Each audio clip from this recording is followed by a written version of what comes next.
কত দোকানে আপনি বাকি খেয়েছেন, টাকা দেন নাই, আল্লাহর দরবারে আসামি হয়ে আপনাকে দাঁড়াতে হবে। প্রত্যেকটা দোকানের হিসাব আপনাকে দিতে হবে, এরপরে আপনার জান্নাত। কিসের নামাজ? ওই নামাজের আল্লাহর কাছে 5 পয়সার দাম নাই। ব্যবসা করা বন্ধ করে দিচ্ছে কিছু মানুষের জন্য। বাজার করার পরে আমি বড় নেতা, এই টাকা চাইলি খবর আছে, ব্যবসা কিন্তু করা শিখে দিব, আছে না নাই? এই সব নেতাকে কিয়ামতের দিন আদালতে দাঁড়াতে হবে। এবং কত দোকানে আপনি বাকি খেয়েছেন, টাকা দেন নাই, আল্লাহর দরবারে আসামি হয়ে আপনাকে দাঁড়াতে হবে। প্রত্যেকটা দোকানের হিসাব আপনাকে দিতে হবে, এরপরে আপনার জান্নাত। কিসের নামাজ?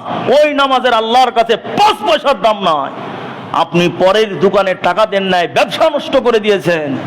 আল্লাহ রসুল কে আপনি যদি ভালোবাসতেন, তাহলে রসুল সাল্লাল্লাহু আলাইহি ওয়াসাল্লামের গুণ আপনার ভিতরে থাকতো। রসুল সাল্লাল্লাহু আলাইহি ওয়াসাল্লাম তো বলবে, আমি তো ব্যবসা করেছি, আমার কাছ থেকে তুমি আদর্শ গ্রহণ করো নাই, অতএব তুমি আমার উম্মত না। রসুল সাল্লাল্লাহু আলাইহি ওয়াসাল্লাম ব্যবসা করেছেন, সেই ব্যবসা সফলতার সাথে করেছেন।